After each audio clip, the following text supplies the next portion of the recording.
மாண்புமிகு உறுப்பினர் திருமதி பிரேமலதா விஜயகாந்த் அவர்கள்.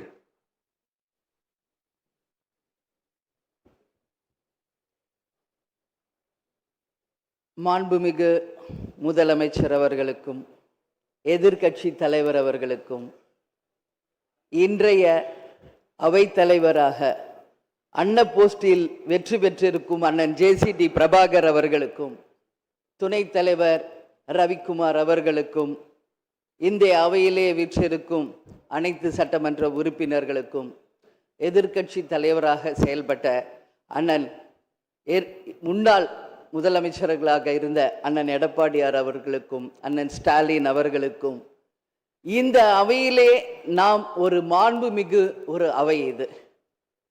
இந்த தமிழ்நாட்டின் வரலாறை இந்த மாண்புமிகு இந்த வளாகத்திலே மிக சிறந்த முறையிலே ஆட்சி செய்த நம்மளுடைய முன்னாள் முதல்வர்கள் இங்க நம்ம சுத்தி இருக்கின்ற அந்த புகைப்படங்களே அதற்கான சாட்சி. அந்த மாண்பும் மரபும் இமியளவும் மாறாமல் அண்ணன் ஜேசிடி பிரபாகர் அவர்கள் அவைத்தலைவராக நடுநிலையோடு இருந்து ஒரு தராசு போல இந்த அவைக்கு அத்தனை பேருக்கும் சரிசமமான வாய்ப்பை கொடுத்து அத்தனை பேரையுமே ஆணாக இருந்தாலும் இந்த அவைக்கு அன்னையாக இருந்து அனைவருக்கும் சமமான வாய்ப்பை தர வேண்டும் என்று இந்த புனிதமான அவையிலே அவரை நான் அன்போடு கேட்டுக்கொள்கிறேன். அது மட்டுமில்லை, இன்றைய முதல்வர் அன்பு தம்பி விஜய் அவர்களுக்கு திரையுலகில் அண்ணனாக இருந்த கேப்டன் அவர்கள் இதே அவையிலே எதிர்கட்சி தலைவராக செயல்பட்ட பொழுது இங்கே நடக்கின்ற அத்தனை விஷயங்களும் தமிழகம் முழுவதும் தெரிய வேண்டும் என்ற கோரிக்கையை அன்றிலிருந்தே சொன்னார்.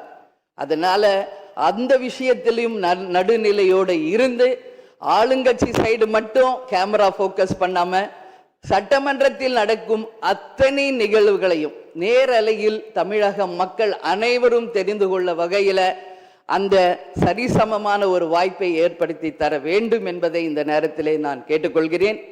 அது மட்டும் கிடையாது, இந்த தமிழ்நாடும் தமிழகமும் என்றும் சிறப்பு மிக்கதாக இருக்க வேண்டும். எனவே என்னுடைய முதல் கோரிக்கை, இனிமேல் தமிழ்நாட்டில் நடக்கும் அத்தனை நிகழ்வுகளிலும் நமது தமிழ் தாய் வாழ்த்துக்கு முதல் இடத்தை கொடுத்து பிறகு மற்ற மொழிகளுக்கு முக்கியத்துவம் தர வேண்டும் என்பதை இந்த நேரத்தில் நான் ஒரு கோரிக்கையாக இந்த அவையில் வைக்க கடமைப்பட்டிருக்கிறேன். அது மட்டும் கிடையாது, நேற்று அனைத்து எதிர்கட்சிகளையும் நேரடியாக சென்று இங்க எதிர்கட்சிகள் எதிரி கட்சிகள் அல்ல, அனைவரும் தோழமை கட்சிகள் தான் என்பதை மிக சிறப்பாக சென்று அனைவரையும் சந்தித்த முதல்வர் அன்பு தம்பி விஜய் அவர்களுக்கு இந்த நேரத்தில் என்னுடைய வாழ்த்துக்களை தெரிவித்துக் கொள்கிறேன்.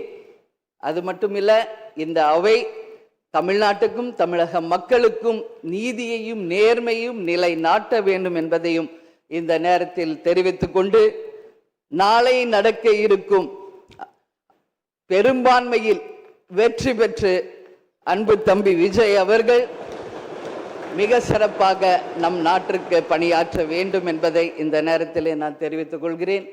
எனவே இன்று தேர்ந்தெடுக்கப்பட்ட அண்ணன் ஜேசிடி பிரபாகர் அவர்களுக்கும் துணைத் தலைவர் அவர்களுக்கும் தேசிய முற்போக்கு திராவிட கழகத்தின் சார்பாகவும் இந்த அவையில் எதிர்கட்சி தலைவராக மிக சிறப்பாக தன்னுடைய கருத்தை தைரியமாக எடுத்துரைத்த என் அன்பு கணவர் கேப்டன் அவர்களுடைய ஆசீர்வாதத்துடன் என்னுடைய வாழ்த்துக்களை இந்த நேரத்திலே தெரிவித்துக் கொள்வதில் மிகவும் மகிழ்ச்சி அடைகிறேன். நன்றி, வணக்கம்.